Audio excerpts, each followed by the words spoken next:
I'm outside of Raleigh Studios and I'm about to go check out a new controversial film called Tupac's Assassination. So stay tuned for a Q&A with the director and the bodyguard of Tupac. Peace. Just coincidentally, some gunman sticks his arm out of a white Cadillac and shoots the biggest rapper in America. And that's a coincidence. Why didn't they shoot anybody else? I grew up on Pac, been around people that love Pac. Tracy Danielle, Henry Faison was, I'm pretty sure you know Henry. And my question to you is, being that we want to do something about this, who do we need to talk to? Like if we can get somebody in, maybe in Las Vegas, how do we go about getting this information to them, to the media outlet? The first part of your question, though, I like that, and I'd like to address that.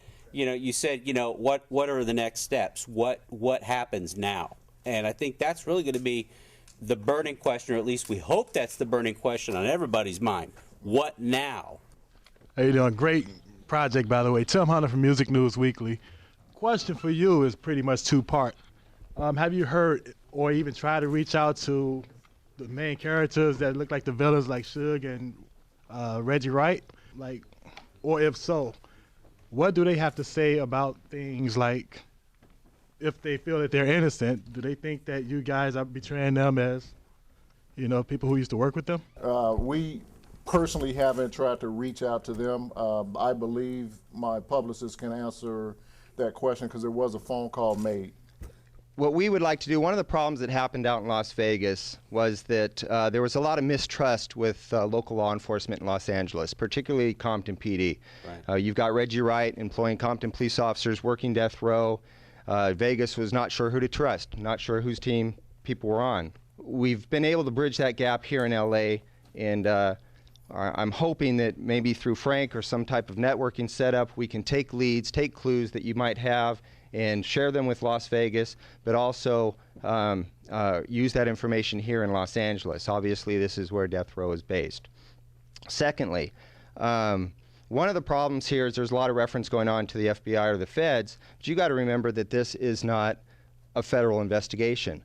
This is basically isolated to Las Vegas. It's an isolated murder, and the feds don't have any authority within it. So the federal agencies are not going to just take over a murder investigation unless it's part of a much broader investigation. And Frank, I'm asking you here publicly, will you entertain an interview? Publicly, right now, for the record, yeah, I will talk with you.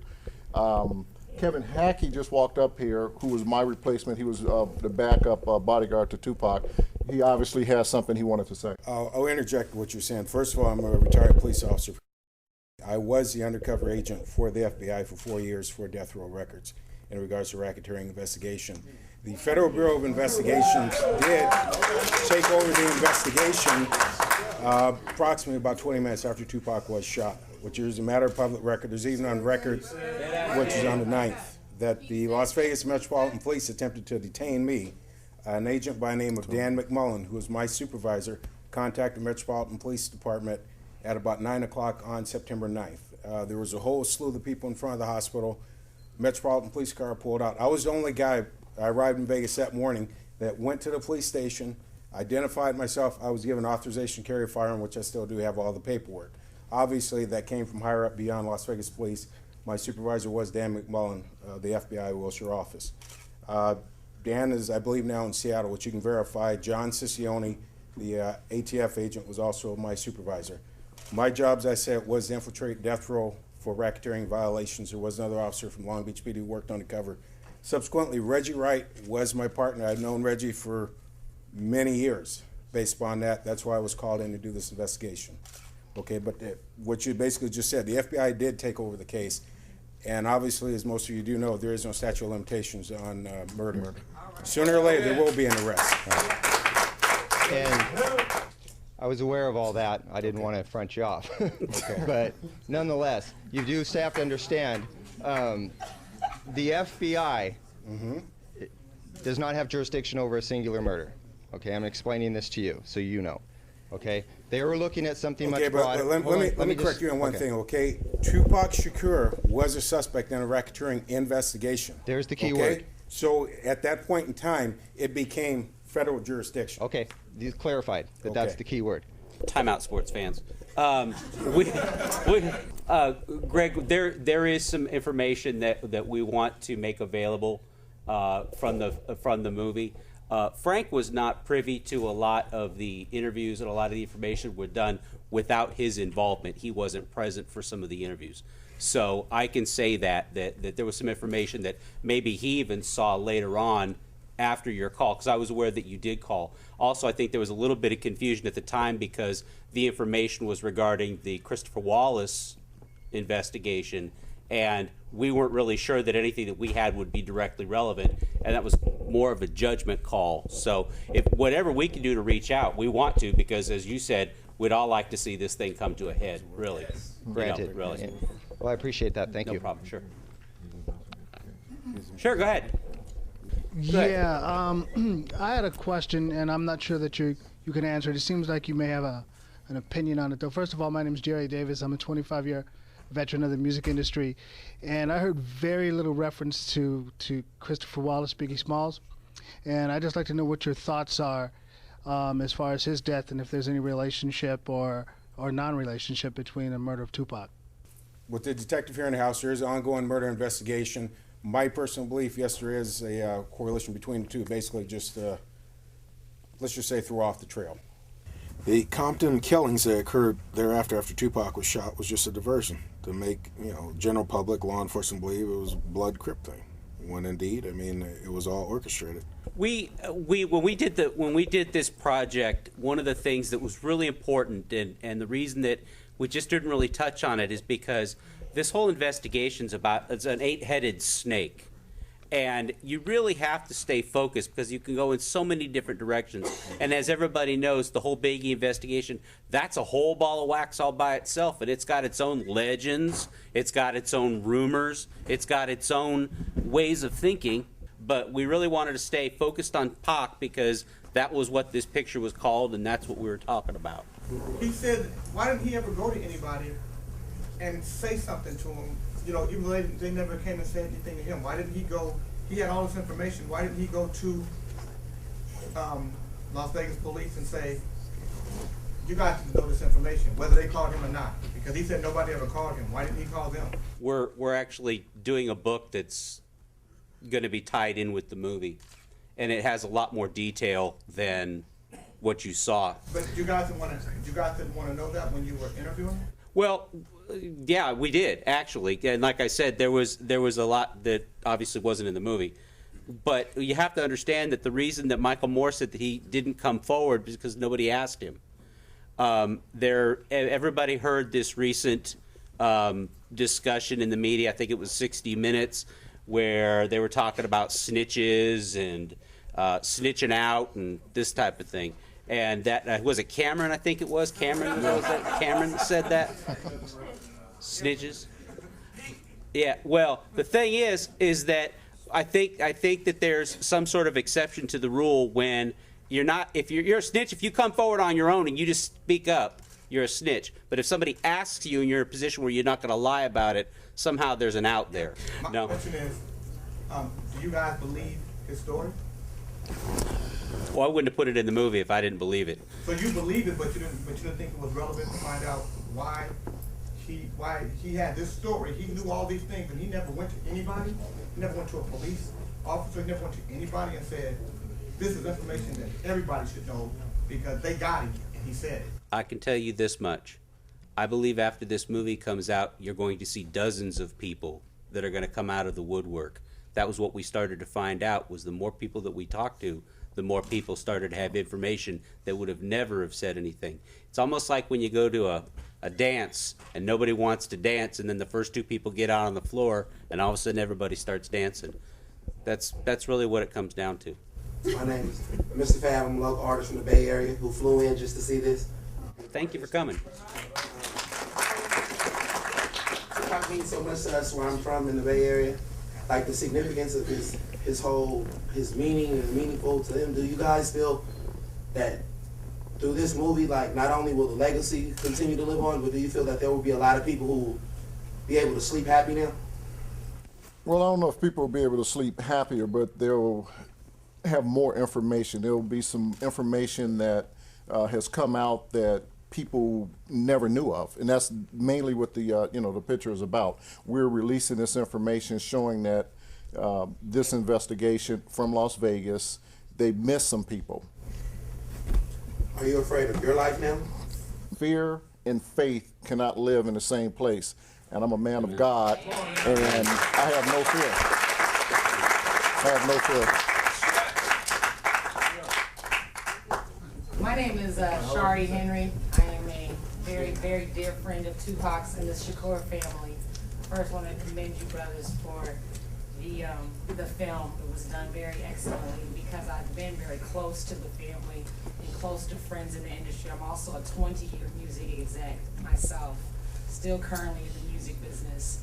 And a lot of the related stories that you guys have told, like I've heard stories that knew of the ladies that were in the car there, that have seen the people, and the fear factor of coming forward, and just even, I don't even know Michael, but just even when he said that he went to the meeting with the artist and he was the only one that said, hey, and then when you're out there like going, wow, am I going to be the only one that's nobody supporting me and backing me? And you've got people that were on that strip. I've heard of many, many people that were literally there and saw and are definitely, they have collaborated from the things that I've heard even back then in '96, what you guys have put there. So I believe you guys have done an excellent job. I commend you for it. If there's things that we could, if there's things that we can do, putting pressure on the local government in Las Vegas, on the police department, I think this is going to open up a lot of things. People are going to feel more comfortable of moving forward.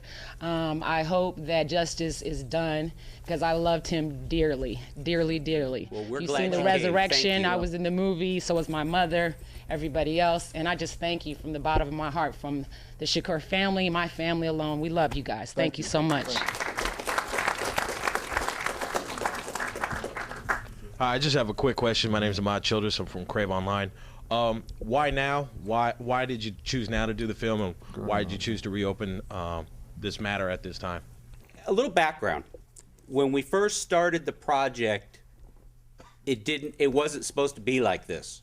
The project was started as a follow-up in the music industry to look at how 11 years later, 10 years later, the music industry's changed as a result of the vacuum that was left when Pac left us. And we started to go back and talk to people that we had never spoken with regarding their memories, their recollections of what had happened that night and what they thought of Pac and that. And these people started speaking their mind, like Michael Moore, and that started talking about these things. And suddenly it occurred to us that, wow, I wonder what else they have to say. So we just let them talk. And about that part, we got about 4 or 5 interviews in the can. We turned around and said, you know what, this is a totally different kind of picture than we thought it was going to be. And if there's anybody who's ever done any kind of movies or any kind of television, you'll learn that at a certain point, a movie takes on a life of its own. It just does what it's going to do. You have little say over it. It just takes on a life of its own. And in this case, that's what it became. It became the story about Tupac's death and what happened to cause it. So it didn't start off that way. And that's why I say why now, because it was the right time. What's going down, y'all? It's Tajay, man. I remember, I had a lot to say in New York about it. I'm also a member, of the family of Thug Life. Those are all my peoples, you know what I'm saying? But for the law enforcement that's in the building, I have a question. Do y'all believe in a perfect crime? Like, seriously? Because from what I'm hearing, the only resistance to solving this case has been no witness cooperation. And I haven't really seen this case get pursued. You know what I mean? And that's one thing people aren't really addressing. If it has been pursued, I guess it's been under wraps. I know I'm not alone when I say that it seems like, yeah, it's a big thing, good thing for movies and all of that. And also I want to commend Frank, and RJ like I did in New York, because, man, it's really shedding light on truth, But the law enforcement seem like they don't care, just like the homie Mutah said. It seems like they don't, it's like whatever. But other cases will be on TV for months, years, news footage every day, following them to court. But none of that happened with this case, is that, what do y'all think about that? Anybody, even law enforcement. I'll go ahead and comment on that. Based on the circumstances surrounding Tupac and Biggie, there was a lot of, how can I put it, higher up involved in law enforcement. For those of you who don't know who Lawrence Longo is, Lawrence Longo was the #2 district attorney back between 93, 94, 95. Basically, that's how Suge Knight basically had 16, 17 felony convictions, of course, never went to prison. Lawrence Longo was on Mr. Knight's payroll. Am I correct? Well, his daughter. His daughter was an artist at our studio. His daughter Gina was. I'm just giving you the technical facts. I don't want to say he was. Okay, but what I'm leading up to, what I'm leading up to, Mr. Lawrence Longo lost his job because of me. That information obviously was turned over to the Federal Bureau. Gina was going to be the first white artist on Death Row Records. Am I right? Yes. Yeah. Okay, so we're all on the same page.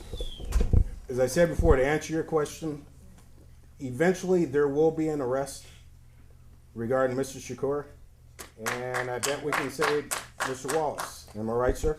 I believe so. You believe so? We're all on the same page. I'm not even a cop no more. No, I'm not. Hold on a second. Hold on. I'm not saying that to be arrogant or anything, towards you or anything whatsoever. But it's just society has the right to know. I worked for the Bureau for 4 years. I was a cop damn near 18 years. At the end of the day, I get over. Okay, but finally, hey, life is all good for me now. Hi, Devin Angelica, 93.5 KDFM. I just have a question regarding, I know a lot of stuff gets done with Tupac's likeness and Tupac's story and his music. Are any of the proceeds of this film going to be going to his family or any of the charities in his name? Yes, it is. Yes. Absolutely. We've already set it up.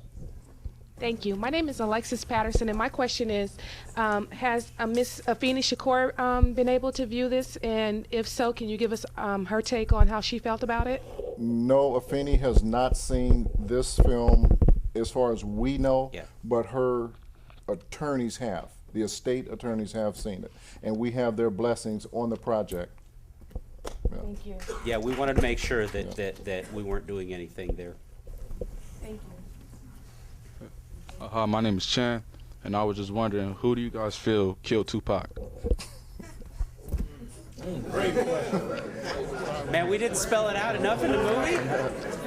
You know what? I'm going to say what our opinions are don't matter. Yeah. No, it does. What our opinions are don't matter.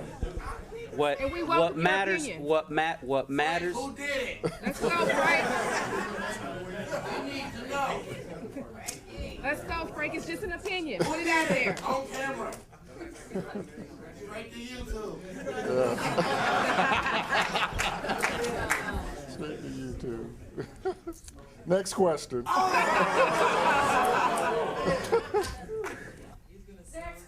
Yeah. What's important is that you decide. Well,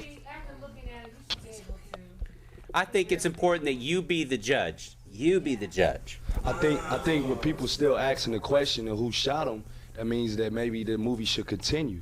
I'm not giving you any suggestions, but I am a filmmaker. I think the direction that you could go with you guys having the connections and knowing his background and his history is starting with the law enforcement. Go and do a documentary on what the law enforcement is doing to make sure that the job is being enforced properly. I think that would be the route. How long had you been working with Death Row when Tupac got shot? How long had you been inside? Me? Yeah. I've been inside since 1992, before Right Way Security even was developed. Because, well, Frank, all these guys you saw, I'm the one basically approved them when they were hired on. This goes back to 94, 95. Kevin was told to investigate me. Kevin was told to investigate me. Kevin and I became friends and have remained friends, obviously, over 11 years. But he was told to investigate me. And I remember a lot of things concerning those times that... I mean, basically on the individuals who were working with the top main artists at the time, Dr. Dre, Tupac, I think the Dog Pound was the time. Basically, individuals who were going to be around them, basically, it was my responsibility to say basically yea or nay.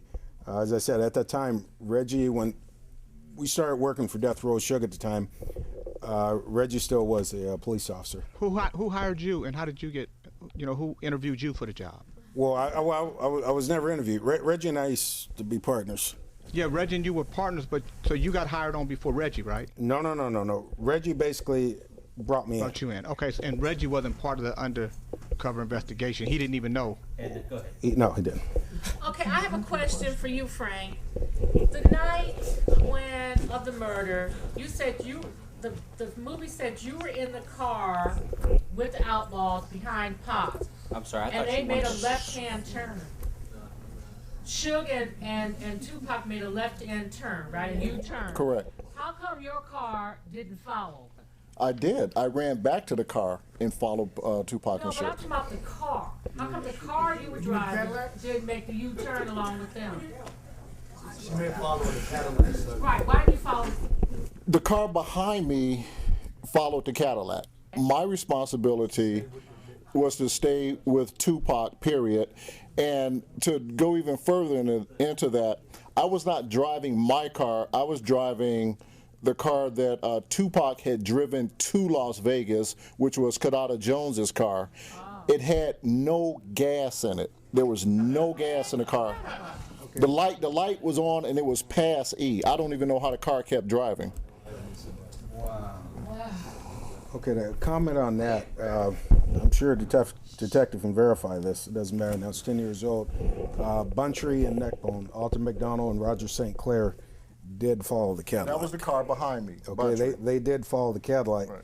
And a detective can verify this, that there was bullet holes in the passenger door of the vehicle, which was recovered, which was the Supra. It was a Supra. It was a Supra. When I went to Suge's house the next day, I saw the bullet holes in the car. Yeah, that was recovered at a later date, but that's never been mentioned to the public or anything. Okay. One question I have, I just can't understand how Suge could be in the car and not get hit. Just, can you explain as a law enforcement? Okay, I'm going to explain something to you right here. Okay. We got the vehicle, we're going to say vehicle number 1 here, which is vehicle to the left of me. We got vehicle number 2, which is Fox and Suge's car. You have vehicle number 3, the suspect vehicle. The suspect vehicle pulled up at close proximity, if I remember correctly. It was probably a foot and a half away when it pulled up. The suspect, as the vehicle pulled up, driver came out, arm came out, point blank. Their car was approximately 2 or 3 feet ahead of Suge's car, whereas there's no way possible the shooter, he would have got his intended target. Okay? That's just reality of things. Even Suge though, I mean, No, listen what I'm saying. When they were stopped right here, okay, the car was stopped. The suspect vehicle pulls up alongside. There was no one, the suspect vehicle was in the number 3 lane, correct? Mhm. You guys are in number 2 lane. Yeah. They were in number 3 lane. Suspect vehicle pulls up ahead of the BMW, which is stopped, also blocked in by a car. So there was no way possible you let a gun out the window right here at an angle. We're right here pulling right up, boom, boom, boom. You're gonna hit your target. You're not gonna hit Mr. Knight in the head with the glasses. What it was. There's no way possible, he was grazed. He was not grazed. It was glass fragment. Glass from the windshield cut in the head. So obviously there's one person you guys, well, I don't want to say failed to question, but there's somebody y'all might be leaving out and we all think know who needs to be interviewed. Is Suge Knight. Like I said before, this was the perfect crime. This was a perfect crime. And you know what? Like I said, and I'm trying to, in a sense, I'm trying to reach out to Reggie. And this is, you know, I'm probably the only one at the end of the day that can help you out, believe it or not. But I'm even willing at this point in time to put up my own money, $100,000. You say you had nothing to do with the Tupac shooting, Christopher Wallace shooting. You take a polygraph. I'll set you up with a place, you take a polygraph.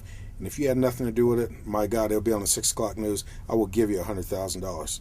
The world knows I will give you $100,000 of my own money.